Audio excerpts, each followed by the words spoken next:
All right, everybody. Welcome once again to my little broadcast here on YouTube and also on Blog TV, Monica at Home. I'm your little lovely chocolate tree of the evening, Miss Monica Foster, probably best known from my official website, www.monicaf.com, and also the website that I made specifically for this broadcast, monicaathome.com. Now, today's show was actually supposed to be about tube sites, but we're going to put that off until next week because rather than talking about tube sites today, and when I do that show, I'm going to be discussing whether or not tube sites truly do negatively affect profits in the adult entertainment industry, or if for some porn studios, they're positively affecting profits. We're also going to talk about who owns them and how tube sites can really truly be the key to your rise to fame if you're a porn star. And I'll be giving some examples about that too.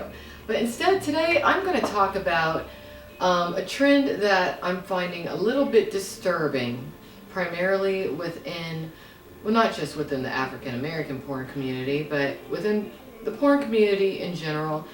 And the trend that I'm going to be discussing tonight is how I'm seeing over and over again many women tearing each other down rather than,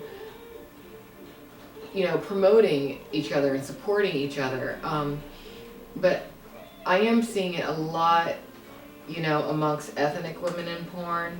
And it's not good because, there's so few of us ethnic women in porn. And I guess when I say ethnic, I'm talking African American women, because I'm sure it's not just African American women. I'm sure that Asian women probably go through this, Latinas probably deal with this, but unfortunately, as of late, I have noticed a lot of African American women tearing each other down within the porn arena, and it needs to stop, and it needs to stop now, because once again, there's so few of us that we need to work together, support each other, and build a network within each other. Actually, a good new friend of mine, she's going to be a guest on Friday's show.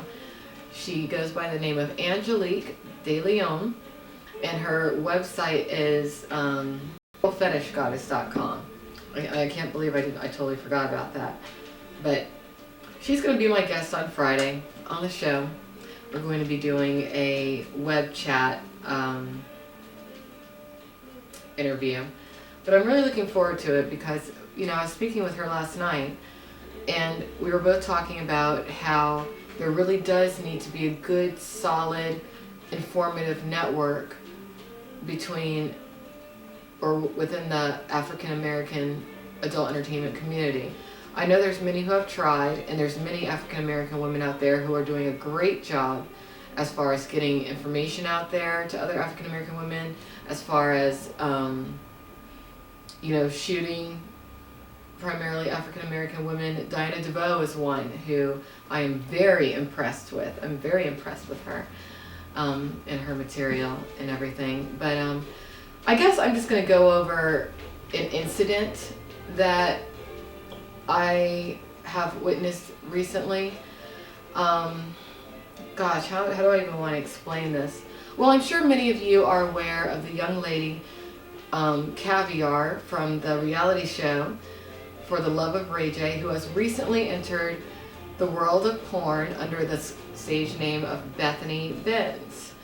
Now, there's been a rumor circulating around the internet recently that has stated that Bethany Benz does not do black guys on camera. Now, this was first brought to my attention actually through one of my Twitter peeps, and if you're not my Twitter, make sure that you do follow me on Twitter. My Twitter address is twitter.com/Monica Foster. But one of my Twitter peeps sent me a link to a show on LA Talk Radio hosted by Alexander DeVoe and Cherie Stilts English. I believe it's called the Stilts and DeVoe Show. And they really bashed Bethany Benz, and there was no reason for them to do it, really. because I think I know what happened in this situation, but before someone sent me that link, and before I decided to investigate it, I decided to go right to the source, and the source would be Bethany Benz's representation, who ironically was my representation when I first entered the porn industry. So I called up Brian. Brian is who runs AMA Talent Worldwide, or AMA Worldwide. He used to run Girls Inc. And I asked him, because he's representing her, I'm like, Brian, is it true that Bethany Benz doesn't perform with black males on camera? And he said very matter-of-factly, that is definitely not true.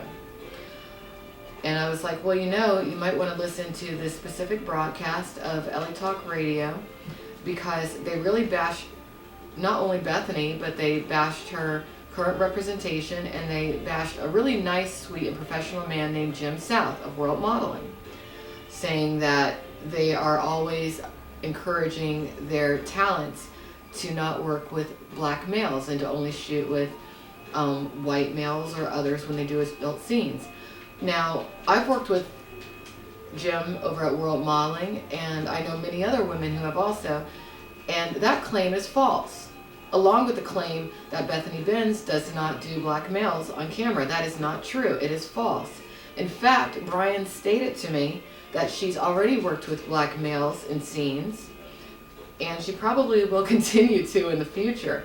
I think what happened with Alexander DeVoe and Cherie Stills English, and I could be wrong, but here's what I think might have happened to cause them to be so aggressively hostile in regards to tearing down her reputation before it's even begun.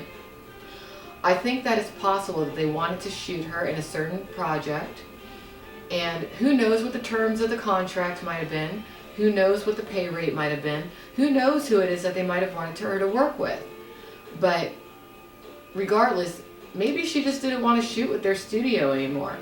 Now, I have Twittered with Miss Stilts in regards to this, and I really don't know why she didn't Twitter with me about it, considering that this has absolutely nothing to do with me, but I will defend what's right and I will defend what's wrong. But she was asking me, or saying that I have no idea what I'm talking about, even though, I already called and I asked, so apparently I do know what I'm talking about. But she was saying that the reason that Bethany didn't want to shoot with them was because she would have had to work with black male talent, and also that I think she also said, why wouldn't anybody want to work with Jules Jordan Video or Alexander DeVoe Productions?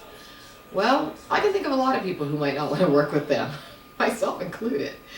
And, well, actually, I have worked for Jules Jordan before, but that was with Eric Everhart as a director. But anyway, the whole point is that sometimes some people might want to make as much money as possible from whoever possible doing whatever it is, that you can possibly do on camera, just to make as much money as possible. But then there's other people who want to build a good, solid career and who want to have as good of a porn resume or adult industry resume as possible.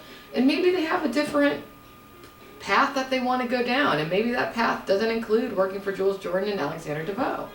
But if that's the case, or if somebody just doesn't want to work for anybody, for whoever it is, when that person doesn't want to work for you, don't bash them and say things that are untrue, because it just doesn't make sense. I mean, you're going to tell me that Bethany Benz wouldn't want to work with Tyler Knight? Come on, she would.